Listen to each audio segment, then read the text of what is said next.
하나님 말씀 보겠습니다. 데살로니가전서 5장 11절부터 15절까지 보겠습니다.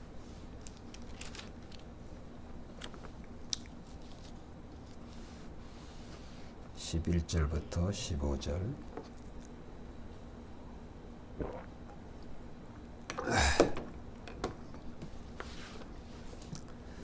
그러므로 피차 권면하고 서로 덕을 세우기를 너희가 하는 것 같이 하라.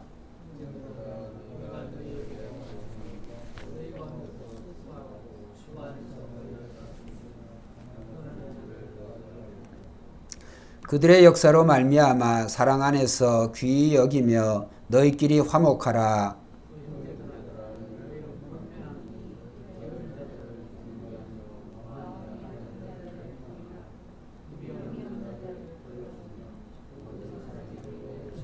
같이 봅니다. 삼가 누가 누구에게든지 악으로 악을 갚게 하지 말고 서로 대하든지 모든 사람을 대하든지 항상 선을 따르라. 아멘. 오늘 이 본문의 말씀을 통하여서 지난 시간에 말씀드린 바와 같이 같은 제목으로 덕을 세우는 사람이 됩시다. 그런 주제로 말씀을 드렸습니다. 고린도전서 12장은 이제 성령의 그 여러 가지 은사들을 다루고 있는 그런 장이고, 13장은 모든 성령의 그런 가진 은사 중에서도 사랑이 최고다. 그래서 천사의 말을 한다고 할지라도 이 사랑이 없으면 우리는 꽹가리가 되고 아무것도 아니다. 그렇습니다. 사랑이 최고인 것은, 그 사랑은 하나님은 사랑이시라. 하나님의 가장 큰 특성이, 하나님의 본성이 사랑이시기 때문에, 하나님의 사랑 때문에 저와 여러분들이 예수 그리스도를 통하여서 이미 구원받은 줄로 믿습니다. 그렇습니다. 하나님이 세상을 사랑하사 독생자를 주셨으니 이는 저를 믿는 자마다 멸망하지 않고 오늘도 우리가 하나님의 자녀가 되게 하고 영생을 주시는 것이 하나님의 뜻이다. 그렇게 결국은 세상을 구원하시고 하나님과 원수되어 살고 있는 우리들을 하나님이 구원해 주시고 자녀 삼아 주신 것은 전부 다 사랑 때문이다. 우리가 부모의 자녀의 그런 관계를 통해서도 볼 때, 물론 자녀가 부모를 사랑하는 것이야 당연하겠습니다만, 절대로 부모가 자녀를 사랑하는 그 사랑과 자녀가 부모를 사랑하는 것은 이제 아비 된, 또 어미 된 우리 부모님들은 잘 아시죠. 자녀는 부모를 잊을 수 있다고 하지만 그 부모는 절대로 자녀를 잊을 수가 없습니다. 왜? 사랑하니까. 결국에 오늘 우리는 기독교의 본질이 이제 사랑이죠. 그래서 오늘 말씀에도 이제 우리가 이 사도 바울을 통하여서 지난 시간에 덕을 세우는 그런 사람이 됩시다. 그런데 그 덕을 세운다고 하는 것은 어떻게 하느냐? 그래서 여러 가지 그런 은사를 통하여서 하나님의 교회에 덕을 세운다. 그 덕을 세운다고 하는 것은 집을 세운다라고 하는 말일 것 같다. 그래서 지난 시간에 그레질이라고 하는 말, 그 주춧돌 위에 그 기둥을 바로 세우기 위해서 주춧돌을 깎는 게 아니고 기둥을 깎아서 그 주춧돌에 맞추는 그 일을 그레질이라고 그랬습니다. 그래서 우리는 이제 우리가 그러한 어떤 장점과 또 이런 능력이 있든지, 중요한 것은 우리가 성경적이고 신앙적이고 하나님이 원하시는 오늘 교회의 덕을 세우는 사람은 내 뜻을 버리고 하나님의 말씀에 우리 자신을 복종하고 순종하는 것이다 라고 그런 말씀을 드렸습니다. 그런 면에서 볼 때 우리는 정말로 여러 가지 하나님께서 교회를 통하여서 이 교회를 세우시려고 여러 많은 그런 은사를 주셨는데, 그 모든 은사도 결국은 덕을 세우기 위함이다. 그래서 그 은사가 따로 떼어져서 혼자 스스로 독립하는 것이 아니라 은사를 주신 목적이 주님의 몸된 교회를 견고하게 세워가기 위해서 다양한 은사를 주셨다. 그런 말씀을 드렸습니다. 그렇기 때문에 은사로 봉사하는 것이 결국은 교회의 덕을 세우는 것이다. 그 다음에 두 번째로 이제 교회의 덕을 세운다고 할 때, 그것은 교회 지도자들을 아끼고 사랑하고 존경하는 것이다. 그래서 지도자들을 아끼고 사랑하고 또 존경하는 것이 결국은 덕을 세우는 것이다. 그래서 그 말씀을 드리면서 우리 한국교회뿐 아니라 세계교회에 이 지도자들과 이 성도들 간에 이 마찰과 다툼이 있다. 그는 절대로 덕이 되어지지가 않죠. 그렇기 때문에 이제 교회는 어떤 일이든지 어떤 그러한 어떤 이해관계가 발생한다 할지라도 세상 법정에 가는 그런 일이 없어야 되죠. 그건 하나님께서 그렇게 말씀하셨어요. 그래서 믿는 자들이 세상을 심판해야 되는데 오늘 교회가 여러 가지 그런 이익관계를 통해서 세상 법정에 가가지고 판단을 받는다고 한다면 우리가 어떻게 되어지게 되겠습니까? 세상을 심판해야 될 성도가 하나님의 자녀가 세상 법정에 불신자들에게 심판을 받는다고 한다면 그 하나님의 마음이 어떻겠습니까? 그렇기 때문에 교회는 어떤 일이 있다고 할지라도 우리가 서로 화해하고 용서하고 사랑하는 것이 결국은 교회의 덕을, 즉 주님의 몸된 그 교회의 덕을 세우는 일이다. 그래서 이제 덕을 세우는 일이 서로 화목하게 지내는 것 역시도 덕을 세우는 일이다. 그 말씀을 지난 시간에 드렸습니다. 자, 오늘은 14절에 보면 이제 여러 가지 그런 말씀이 나오는데 덕을 세우는 그 표현을 여러 가지로 이제 말씀하고 있죠. 14절에 또 형제들아 너희를 권면하노니 게으른 자들을 권계하며. 첫째, 이제 덕을 세운다고 하는 말씀은 교회의 이 믿음의 공동체의 게으른 자들에게 그 게으른 자들을 이제 권계한다. 권하고 그 다음에 이제 경계하게 하는. 그러니까 뭐라 그럴까요? 잘 깨우쳐 주는 거죠. 가르치는 것이죠. 그렇기 때문에 우리가 게으른 자들, 교회에 뭐 게으른 자들이 어디 있겠습니까? 이렇게 생각하는지 모르지만은 실제로 이 데살로니가 교회는 그런 게으른 자들이 있었어요.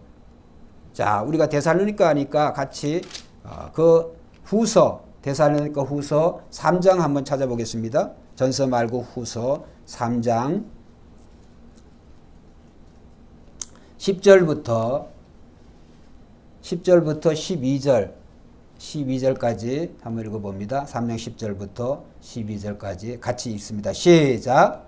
우리가 너희와 함께 있을 때에도 너에게 명하기를 누구든지 일하기 싫어하거든 먹지도 말라 하라 하였더니 우리가 들은즉 너희 가운데 게으르게 행하여 도무지 일하지 아니하고 일을 만들기만 하는 자들이 있다 하니. 12절. 이런 자들에게 우리가 명하고 주 예수 그리스도 안에서 권하기를 조용히 일하며 자기 양식을 먹으라 하노라. 그러니까 데살로니가 교회에도 이런 성도, 이런 지체가 있었다고. 게으른 자들. 그래서 그런 게으른 자들에게 이제 이렇게 명하라고 하는 거죠. 일을 하기 싫어? 그럼 먹지도 말라. 이제 이런 면으로 우리가 볼 때 이제 우리가 구약 성경에 특별히 잠언서에는 이 게으름에 대해서 여러 많은 말씀이 있어요. 그래서 이 게으른 자들의 그 결과가 뭐냐면 가난하게 된다는 거예요. 게으르면 가난하게 된다. 그렇죠? 우리가 동화에도 보면 옛날에 이전 동화에도 보면 일하기 싫어하는 배짱이하고 그 다음에 놀기를 좋아하는 배짱이하고 그 다음에 열심히 일하는 그 개미하고. 그렇죠? 그 성경에도 그 개미가 열심히 일하는 그런 상징으로 나와요. 일하기 싫어하는 자에게 개미에게 가서 보고 배우라고 그랬어요. 그렇기 때문에 오늘 하나님의 교회에도 이제 이 일하기 싫어하는 사람, 일하기 싫어하는 자들을 그들에게 깨우치고 가르쳐줘야 해요. 왜? 가난하게 되어지면 어떤 일이 일어날까요? 결국은 교회에서도 그 가난의 문제를 해결하기 위해서 게으르기 때문에 그러면 이제 일을 안 하니까 가난하게 되어지게 되죠. 근데 그 가난하게 되어지면 그것을 거기서 끝나는 게 아니에요. 그 가난을 어떤 방법으로라도 해결하려고 하니까 다른 지체들에게 피해를 끼치죠. 다른 지체에게.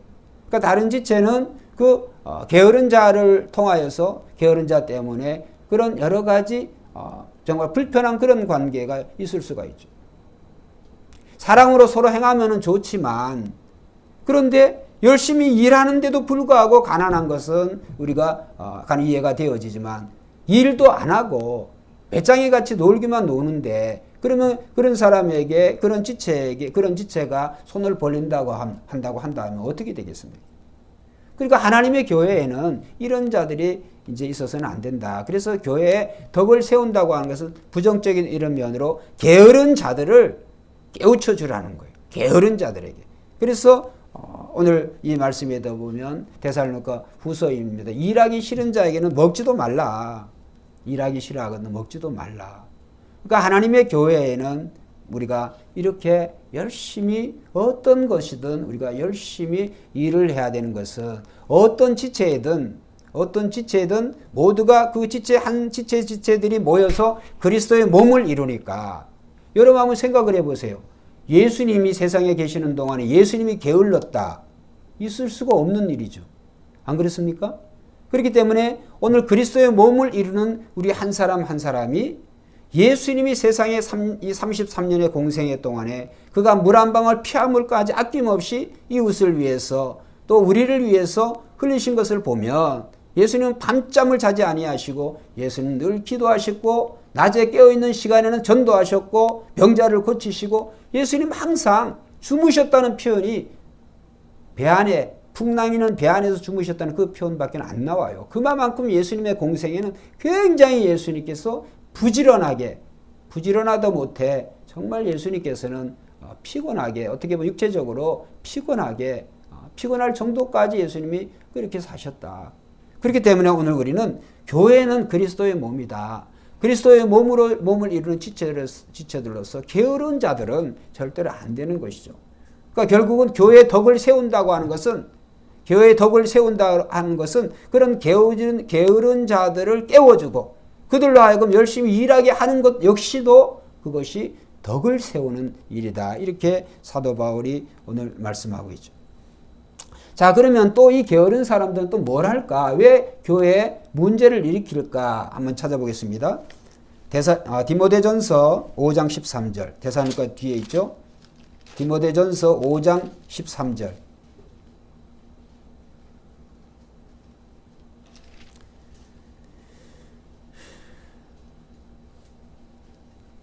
자, 11절부터 그냥 14절까지 이제 문맥을 이해를 해야 되니까 11절부터 14절까지 한번 읽어봅니다. 디모데전서 5장 11절부터 14절. 자, 시작.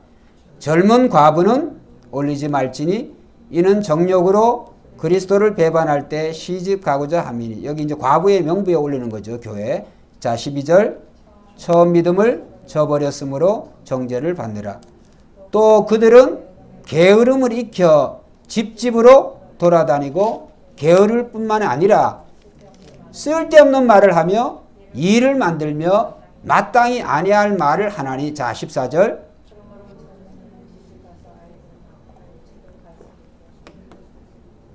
대적에게 비방할 기회를 조금도 주지 말기를 원하노라. 왜 게으르지 말아야 되느냐? 게으른 사람들은 이렇게 일을 만들어요. 일을 만든다고 하는 것은 그 분란을 일으키는 거죠. 공동체를. 자기 자신뿐만이 아니라 이런 하나님의 공동, 즉 그리스도의 몸된 몸을 이루는 공동체를 분란을 일으켜서 일을 만들어요. 그렇기 때문에 이제 사도 바울이 부지런하여 게으르지 말고 열심을 품고 주를 섬기라. 이렇게 로마서 12장 11절에 말씀하고 있어요. 그래서 우리는 그리스도의 몸된 우리 성도들은 부지런하여서 우리가 또 물론 게으르지 말고 열심을 품고 주를 섬기는 저와 여러분이 되시기를 주의 이름으로 축원합니다. 열심으로. 무엇이든 열심으로. 우리 어진이를 비롯해서 우리 은하자매 수민 형제 여기에 이제 우리 자녀들이 여기 있는데 여러분 잘 들으세요. 우리가 오늘 찬송도 이제 그런 찬송을 의미해서 했는데 순식간에 삶이 인생이 금방 가버려요. 그래서 얼마나 시간이 빨리 가는지 젊을 때는 시간이 잘 안 가요. 그게 안 가는 것처럼 나이를 먹으면 그게 얼마나 빨리 가는지 몰라요. 저보다도 이제 장로님들은 이제 몇 살씩 더 많으시니까 장로님 더 빨리 가시고 장로님보다 우리 부모님 더 빨리 가세요. 그러니까 우리는 세월을 아껴서 그 다음에 하나님이 우리에게 주신 시간대 우리 장로님들이나 저희나 아직도 우리가 열심히 일할 수 있을 때 열심히 뭐든 열심히 우리가 일을 하되 주의 일에 열심히 해야 우리가 주를 위해서 힘쓰고 애쓰는 것들은 결국 하나님의 나라에서 우리가 받을 상급이 되어지니까 여러분이 받으실 상급을 우리가 살아있는 이 땅에서 우리가 행하는 그런 선한 삶을 통해서 받게 되는 거니까. 그렇죠? 우리가 다른 사람을 도와주고 또 이래 되어지는 이런 것이 결국은 선을 행하는 일이잖아요. 그 선을 행하는 일이 결국 우리가 받을 상급인 줄로 믿습니다. 그러니까 그것이 예수 안 믿는 사람들은 그냥 물론 좋은 의도로 하겠습니다만은 이런 기업들을 보면 좀 어떻게 보면 그 기업을 나타내기 위해서 또 이 유명인사들을 보면 연예인들도 보면 이 단발성 또 이렇게 이런 어떤 자선 행위들을 그런 걸 하는데 물론 그런 일도 안 하는 것보다 낫겠습니다만 그런데 예수 믿는 사람들은 우리는 은밀하게 오른손이 하는 것을 왼손이 모르게 해야 되는 그 이유가 우리가 알게 되어지면 선한 일을 알게 되어지면 결국은 이 세상에서 다 보상을 받아요. 사람을 통해서 내가 누구를 착한 일을 했다. 반드시 그에게 보상이 옵니다. 근데 그런 것은 세상에서 보상을 받으면 우리가 받을 상급이 없어요. 그렇기 때문에 우리는 은밀하게 보상받지 못하는 일에 우리는 그것이 하늘나라에서 우리가 받을 상급이라고 생각한다고 한다면 우리는 더 열심히 정말 은밀한 중에 다른 사람은 못 보지만 하나님은 보시고 계시는 줄로 믿습니다. 그래서 오늘 우리들이 행하는 그런 선행은 절대로 외상이 없어요. 기도도 그렇습니다. 우리가 신앙생활도 그렇습니다. 그러니까 오늘 우리는 주를 위해서 우리가 이 몸 가만히 있어도 어차피 우리가 생로병사로 주님 앞에 가게 될 거인데 우리가 가만히 있으면 뭐 하겠어요? 열심히 오늘 우연한 기회에 그 세상에 이런 일이 이런 뭘 제가 찾는데 유튜브에 뭘 찾는데 찬송가를 올리려고 뭘 찾다 보니까 앞뒤로 뭐가 나왔는데 세상에 이런 일이 뭐 하면서 어떤 할머니 한 분이 첩첩산중에 77세신데 30년이 넘도록 그 혼자 사세요. 첩첩산중에 뭐 거기는 전기도 없어요. 할머니 촛불 켜놓고. 근데 그 할머니가 왜 여기 사세요? 뭐 그런 얘기를 이제 그 방송국에 찾아갔는데 뭐 그런 대답은 안 하시고 보니까 치아도 하나도 없으시고 그런데 할머니 그렇게 해맑고 그렇게 아주 기쁘게 즐겁게 사시더라고요. 그래서 그 할머니 이제 가족을 물어보니까 자식도 있다고 그래요. 자식도 있다고 그러는데 자기는 시집 간 일이 없다고 그래요. 그래서 저는 이해가 좀 아니 시집을 안 갔는데 어떻게 자식이 있나 이렇게 되니까 이제 미혼모인 거죠. 그분이 자식을 낳았는지 어떤 그런 형편 남편이 결혼한 적이 없지만 그렇게 이제 자녀가 그래서 간혹가다 그 아들이 찾아오는 모양이에요. 그런데 이제 그 할머니 행색을 보는데 참 짠하더라고요. 왜 짠하냐면 고무신이 다 떨어졌어. 옷도 그냥 입고 계시는 게 그 한 벌인 것 같아. 집은 넘이 이렇게 한 100년 가까이 된 그런 집, 버린 그런 집, 화전민이 살던 어떤 그런 집에 겨우겨우 사시는 것 같은데 그 고무신도 다 떨어져가지고 참 그런 거를 보면 야 그래서 그 댓글 산 사람도 저하고 그 마음이 같더라고요. 추리닝과 편한 추리닝과 그 운동화 그런 거를 좀 사드렸으면 좋겠다. 뭐 이런 이제 댓글들을 이렇게 찾아봤는데 그런 거 보면 댓글 단 분들의 표현이 한결같은 게 뭐냐 하면 참 할머니 이렇게 욕심도 없고 그 할머니의 얼굴이 참 행복해 보인다.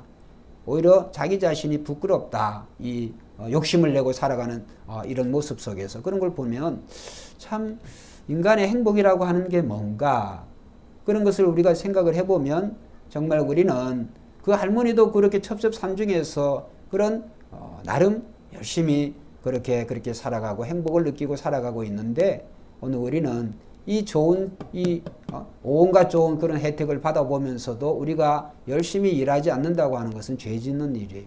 신앙생활도 마찬가지입니다. 이렇게 좋은 시설에서 우리가 신앙생활을 못한다고 한다면 이제 앞으로 점점 더 교회를 핍박하고 모일 수 없는 그런 상황에 우리가 어떻게 모일 수 있겠어요. 그러니까 우리가 예수 믿을 수 있을 그런 형편에 열심히 우리가 주를 섬기고 잘 우리가 충성해야 될 줄로 믿습니다. 자, 그래서 우리는 최선을 다해서 그래서 예수 믿는 사람은 부지런해야 돼요. 세월을 아끼고 세월을 아끼고 우리 어진이 조은아 승윤이 형제 지금 열심히 하지 세월을 아끼고 그 말의 의미를 그 의미를 열심히 후회를 남기지 않도록 그 열심히 하시고 또 우리 성도님들도 다 열심히 해야 되겠죠. 자 그리고 이제 두 번째로 사도 바울이 다시 돌아와서 데살로니가 전서 5장 14절에 보면 또 형제들아 너희를 권면하니 게으른 자들 권계하고 두 번째 뭐요? 마음이 약한 자들을 격려하고 게으른 자들을 이렇게 권계하고 근데 마음이 약한 자들을 권계하는 게 아니라 격려하고 마음이 약한 자들 그래서 마음이 약한 자들의 그 원어의 뜻이 그 마음의 상처를 입은 자 상처를 입은 자 그러죠. 마음의 상처를 안 입은 사람이 어디 있겠습니까만 특별히 그런 마음의 상처를 그 할머니 그 좀 전에 말씀드린 그 할머니 그 자기 아들 있다는 얘기까지만 하고 그 다음에 입을 딱 다물고 아무런 얘기를 안 해요. 마음에 그 상처가 있는 거죠. 오늘 우리가 교회 안에서도 이렇게 마음의 상처를 입은 분들 마음이 약한 분들이 있어요. 그러니까 그 마음이 약한 분들에게 우리에게 격려하고 그러니까 격려라고 하는 이 말은 용기를 주고 그 다음에 의지가 생기도록 한다. 그런 뜻이 있어요. 의지가 생기도록. 그러니까 격려라고 하는 말. 그러니까 마음이 상처를 입은 자들에게 입은 그런 지체들에게 잘 격려하는 것이 그것이 교회의 덕을 세우는 일이다. 주님의 몸된 이 교회를 세우는 일이다. 덕을 끼치는 일이다. 그럼 반대는 뭘까요? 격려의 반대말은 좌절. 좌절하게 하고 격려하지 않고 좌절하게 하는 그런 말은 완전히 용기를 가지는 싹스를 잘라버리는 거죠. 그래서 언제나 우리 교회는 우리가 격려, 위로와 격려. 그래서 그것이 교회의 이제 본연의 모습인 것은 예수님의 삶을 보면 언제나 예수님은 자기를 찌르는 자기를 미워하는 그런 원수조차도 예수님께서 사랑하셨어요. 사랑으로 대하셨어요. 그렇기 때문에 오늘 우리는 하나님의 교회가 특별히 우리는 마음이 상처 입은 정말 마음이 약한 자들을 위해서 우리는 잘 격려하는 그런 교회가 되어야 된다. 그래서 히브리서 10장 24절에 보면 한번 따라 합시다. 서로 돌아보아 사랑과 선행을 격려하며 격려하는데 어떻게? 사랑으로 격려하고 그 다음에 선행으로 좋은 일로 격려하고 그렇죠? 격려하는데 어떻게? 사랑으로 그 다음에 선행으로 좋은 일로 격려하고 그것이 이제 덕을 세우는 일이다. 그래서 덕 있는 사람은 결국 이렇게 격려해 주는 사람. 자 그리고 이제 또 14절에 보면 마음이 약한 자를 격려하고 그 다음 뭐요? 힘이 없는 자들을 뭐요? 다 강조점이 달라요. 힘이 없는 자들을 붙들어주며 그렇죠. 힘이 없는 자들을 붙들어주며 이 말씀을 저희가 처음 제가 드리는데 일전에 우리 어머니가 사실은 한번 쓰러지셔가지고 이제는 아버지가 전화를 오면 아버지가 이제 어머니를 감당을 못하세요. 어머니를 어떻게 체중도 어머니가 더 나가시기 때문에 그 간혹가다 그렇게 되어져요. 어머니가 쓰러지시면 그저 딱 쓰러지시면 꼼짝을 못 하는 거예요. 그걸 어떻게 침대로 이렇게 어떻게 조치를 취해야 되는데 우리 할 수 있는 그게 없어요. 그래서 이제 우리 어머니를 들려고 하면 온 집안이 이제 우리가 어진이부터 다 가가지고 어머니를 들어야 되는데 이게 참 힘이요. 이제 그 김호자 권사님은 이제 조금 아실지 모르겠어요. 이제 어머니 같은 경우는 그렇게 이제 파킨슨이니까 힘이 이렇게 연체 무슨 이 동물처럼 문어처럼 이렇게 축 늘어져 버려요. 우리 강시장님 같은 경우에 힘이 있으니까 싹 들을 것 같죠. 그러다가는 우리 어머니 뼈 다 나가는 거예요. 그렇게 들 수가 없어요. 그러니까 힘을 줄 수도 없어. 그러니까 힘을 주려 그러면 우리 어머니가 힘을 조금 제가 이렇게 어깨를 잡는다지 어머니가 힘을 조금 줘야 그걸 들 수가 있는데 아니 그거 어떻게 들겠어요. 그러니까 이불을 깔든지 뭐를 깔아서 네 사람이 한꺼번에 그걸 이불을 들어 올리면 그거는 돼요. 그래서 이 말씀을 제가 왜 드린 거 하니 힘이 없는 자들을 붙들어주며 혼자 못 일으켜 세워요. 그러면 네 사람이 도와야 되는 거예요. 네 사람이. 그러니까 힘이 없는 자들, 여러 가지를 우리가 적용을 해볼 수가 있죠. 힘이 없는 자들을 붙들어주며, 그것이 하나님의 교회 공동체의 바른 모습인 줄로 믿습니다. 힘이 없는 자들을. 육적인 힘도 뿐만이 아니라 영적으로 건강한 사람들, 영적으로 힘이 있는 자들은 이 영적으로 약한 분들이 있어요. 믿음이 아주 약한 분들이 있어요. 근데 내 믿음을 가지고 그 믿음이 약한 자들에게 평가할 수가 없단 말이에요. 그런데 우리는 교회 공동체에서 그렇게 우리는 종종 해요. 그런 일로 인해서 이제 교회에 상처를 입히게 되어지고, 그 믿음이 약한 자들이 교회를 떠나게 되어지고, 또 한번 떠나게 된 사람들은 이제 영구히 이 교회와 등지고 이단에 빠지는 사람들이 있어요. 그래서 적지 않은 경우가 지금 이단에 빠진 사람들 중에서도 그 이단에서 가장 그 앞장서서 하는 사람들이요, 많은 사람들이 이 기성교회에서 상처 입은 사람들이에요. 기성교회에서. 일전에 제가 말씀드렸죠. 저희가 버지니아에서 목회할 때 그 여호와 증인 그 장로님이 한 번 있어가지고 세탁소 하시는 분인데, 이분이 그렇게 착해요. 그분을 전도하려고 그렇게 공을 들이고 몇 년을 그렇게 공을 들이고 결국은 전도가 안 되어졌어요. 근데 어느 정도 친분이 쌓이니까 장로님이 저에게 얘기를 하는 거예요.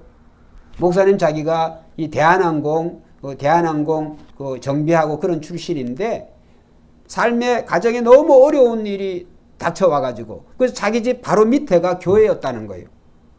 그래서 교회 그 한밤중에 목사님을 찾아가서 자기 사정을 얘기하고 뭔가 이렇게 도움을 청했는데 목사님이 그냥 나몰라라 이렇게 해버린 모양이에요. 거기서 이 장로님이 그때는 이제 예수도 모르죠. 보이는 게 교회니까 그래서 그거 찾아갔는데, 그것이 아주 그 장로님에게 지울 수 없는 상처를 줘가지고, 그게 그래서 아주 교회라 그런다면, 그래서 그 가족은 전부 다 완전히 여호와 증인. 그래서 제가 정말 교회를 대표해서, 목사를 대표해서 제가 장로님 사과드립니다. 목사님 그건 다 이해가 되어지지만 이미 다 지나간 일이라고. 그래서 목사님도 자기가 알고 우리 집도 찾아오고 막 이렇게 되어졌는데, 그거 어렵더라고요. 그래서 우리가 이 교회 약한 자들을 반드시 돌봐야 된다. 그리고 우리의 믿음의 사이즈들이 다르기 때문에 한번 따라합시다. 예수님의 마음으로 붙잡아 주자. 예수님의 마음으로 약한 자들을 붙잡아 주셔야 돼요. 그래서 그 약한 자들을 붙잡아 주고 붙들어 주는 것이 결국은 덕을 세우는 일이다. 덕을 세우는 일. 자, 그리고 이제 마지막으로, 이제 이것은 다 못할 것 같은데, 자, 14절 마지막에 힘이 없는 자들을 붙들어 주며, 그 다음 뭐요? 자, 한번 따라 합시다. 모든 사람에게 오래 참으라. 오래 참으라. 우리가 고린도전서 13장에 보면 사랑은 제일 첫 번에 나오는 게 뭐예요? 사랑은 오래 참고. 그래서 제가 말씀을 준비하면서 참 희한하다. 사랑을 설명하면서 제일 첫 번째 나오는 단어가 오래 참는 거야. 사랑은 오래 참고. 왜 그랬을까? 사랑의 시작이 하나님이신 줄로 믿습니다. 하나님이 우리를 사랑하셔서 저와 여러분들 하나님의 자녀 삼아주신 거 아니에요. 그것도 독생성자 예수 그리스도를 죽이시면서까지, 아들을 죽이시면서까지 우리를 사랑하셨어요. 사랑하셨기 때문에. 자, 그러면 아들을 죽이시면까지 우리를 사랑하셨는데, 하나님께서는 우리를 끝까지 우리를 참으셨기 때문에 저와 여러분들이 이 자리에 계신 줄로 믿습니다. 소행으로 말하면 진즉에, 그렇죠? 진즉에 벌을 받아야 되는데 불구하고 하나님께서 우리를 사랑하셔서, 여러분 한 사람 한 사람을 끝까지 사랑하셔서 오늘 우리가 하나님의 자녀가 되어졌다. 그래서 결국에 사랑의 제일 큰 특징은, 한번 따라합시다. 오래 참는 것이다. 오래 참는 것이다. 그래서 어느 목사님은, 어느 학자이기도 하고 어느 목사님은 이 오래 참는 게 영어로 long suffering. 영어로 이제 long suffering, 영어 단어가 그래요. 오래 견디는 거예요. 오래 견디는 거예요. 그러니까 거기에 이 오래 참음이라고 하는 이 단어에는 고통과 인내가 합쳐진 단어다. 어느 목사님이 그렇게 해석을 했어요. 고통과 인내가 합쳐진 단어다. 그게 오래 참는 거다. 그래서 오래 참는다고 하는 건 고통이 있다고 하는 거죠. 고통이 따른다고 하는 거죠. 오래. 그냥 오래가 아니라 고통이 따르는 거예요. 그 다음에 인내. 고통뿐만이 아니라 인내해야 되는 거죠. 그래서 우리는 이 오래 참는 것. 그래서 오늘 데살로니가전서 이 5장 14절에 덕을 세우는 일은 뭐냐면 모든 사람에게 오래 참으라. 나를 싫어하는 사람에게만 오래 참는 게 아니라 한번 따라합시다. 모든 사람에게. 우리 교회 공동체에 하신 말씀입니다. 모든 우리 지체들에게 모든 사람에게 오래 참으라. 오래 참으라. 그것이 결국은 교회의 덕을 세우는 일이다. 가정에서도 그렇죠. 우리 자녀들, 부모님들 또 가족관계에서 천불나는 일이 많이 있습니다. 그래도 불구하고 우리가 가족이라고 하는 그러한 이유로 우리가 참잖아요. 그런 것처럼 믿음의 공동체는 그거보다 더하죠. 믿음의 공동체는 이거는 혈육 공동체는 세상에서 끝나는 거지만은 우리 주님의 몸된 이 영의 공동체는 천국에서까지 만나게 될 줄로 믿습니다. 천국에서까지. 그러니까 이 그리스도의 공동체는 이 육의 공동체하고는 더 달라요. 그렇기 때문에 우리는 모든 사람에게 오래 참으라. 왜 그래야 될까? 첫째, 하나님이 오래 참으셨기 때문에. 그래서 하나님이 오래 참으셨기 때문에. 시간 관계상 이제 읽지를 못합니다만 신명기 14장 이제 여러분들 집에 가셔서 신명기 14장 11절에서 27절 사이에 보면 하나님께서 반복적으로 하신 말씀이 이 말씀이에요. 이 백성이 어느 때까지 나를 멸시하겠느냐? 내가 그들 중에 모든 이적을 행한 것도 생각하지 아니하고 어느 때까지 나를 믿지 않겠느냐? 나를 원망하는 이 악한 회중을 내가 어느 때까지 참으랴? 이스라엘 자손이 나를 향하여 원망하는 바 그 원망하는 바를 내가 들었노라. 또 어느 때까지 이 단어를 3번씩 이런 걸 보면 이스라엘 민족이 광야 생활 40년 하게 된 것도 모두가 하나님의 오래 참으심의 결과다.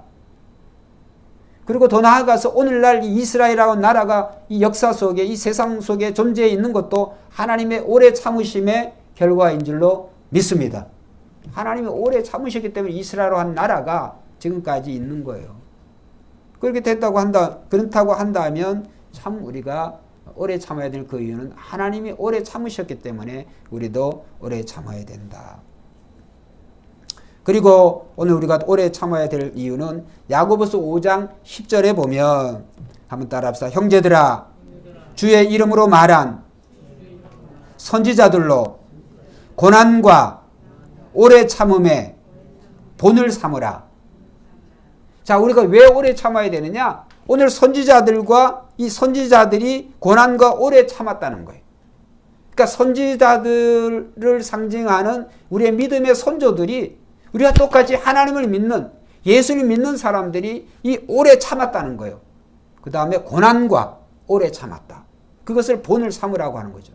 그렇기 때문에 오늘 우리가 예수를 믿는다고 하는 것은 고난이 전제되어 있어요. 고난이 전제된 그런 삶을 우리가 그런 길이 믿음의 길, 또 이 신앙의 길이라고 할 수가 있는데 그렇기 때문에 이 고난은 반드시 오래 참아야 돼요. 왜? 우리가 성도의 오래 참음으로 통하여서 구원을 이루게 될 줄로 믿습니다. 오래 참아요. 그래서 우리가 하나님이 오래 참으시기 때문에 우리 오래 참아야 되고 그 다음에 믿음의 선배들이 선조들이 그렇기 때문에 오래 참았기 때문에 우리도 오래 참아야 돼요. 그리고 야고보서 5장 7절에 보면 이건 한번 찾아보죠. 뭐 중요한 말씀, 재밌는 말씀이니까 히브리서 다음에 야고보서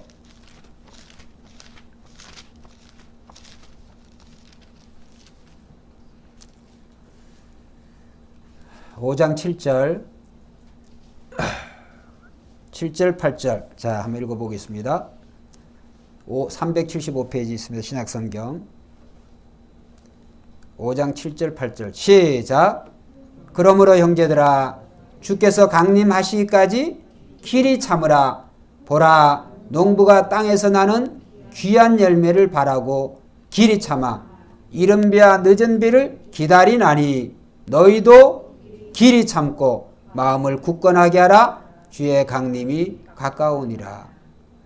여기 보면 두 절에 길이 참으라, 길이 참아, 길이 참고 두 절에 세 번씩 나와요. 길이 참는다고 하는 거, 오래 참는다고 하는 거죠. 우리 도신교회 권유철 목사님을 통해서 우리가 고수, 저희들이 이제 고수를 좋아해가지고 고수 씨를 좀 얻었어요.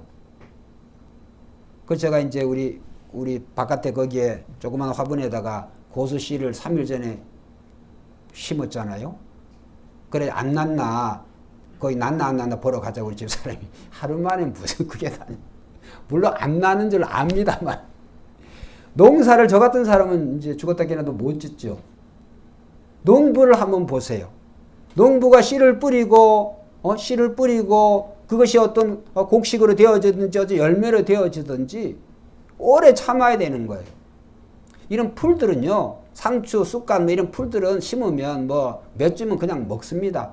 그거는 쑥쑥 자는, 우리 또 그렇게 우리 요구르트 아줌마들이 하니까. 그런데 과실술들은 절대로 안 못 그래요. 포도 같은 경우는 5, 6년 되어줘도 뭐 날똥말똥 한다고 그래요. 과실술 같은 경우는 얼마나 그래요. 우리가 곡식도 벼농사도 1년씩 걸리는데 그런 걸 보면 하나님께서 이 야고보 사도를 통하여서 우리가 길이 참고 오래 참는 것을 왜 이 농사에 비교를 했을까? 농부에 비교를 했을까? 우리가 성경에 하나님을 하나님께서 자신을 세상에 있는 우리의 여러 어떤 직업이라고 할까요? 그것을 표현하는 게 몇 가지 대표적인 게 있어요. 첫째, 농부예요, 농부. 그 다음에 또 뭐가 있겠어요? 이건 바다와 관계 있는데, 뭐요? 어부. 그 다음에 짐승과 관계되어 있는데, 양과 관계되어 있는데, 목자. 우리 장로님들도 잘 들으셔요. 우리 성도님들도. 우리 성도들은요, 한번 따라 합시다. 은퇴가 없다. 따라 해보세요. 은퇴가 없다. 농부가 은퇴가 있어요, 없어요? 자, 어부가 은퇴가 있어요, 없어요? 예수님, 물론 목수도 이제 그럴 수가 있습니다만. 그리고 목자, 은퇴가 없어요. 그렇기 때문에 성도들은 은퇴가 없어요. 은퇴를 언제 은퇴할까? 주님 앞에 서는 그날까지 우리가 일해야 되는 거예요. 할렐루야. 쉴 시간이 없어요. 며칠 전에 우리 송장로님 공장에 놀러 갔더니 목사님 이제 은퇴하거나 하면 무슨 집 져주고 그런 소리 하시면 안 됩니다. 끝까지 하셔야 돼요. 자, 그래서 오늘 우리가 이 말씀, 왜 야고보서 5장 7절의 말씀, 오늘 우리는 이 농부가 참 오래 참는 것 같이 하나님께서 농부시고 하나님께서 어부시고 하나님께서 또 예수님께서 선한 목자가 되신 것 같이 우리를 오래 참고 우리를 돌보시는 것과 같이 우리도 귀한 백성, 우리의 지체들을 서로 오래 참을 때 결국은 주님의 몸된 교회의 덕을 세우게 되는 줄로 믿습니다.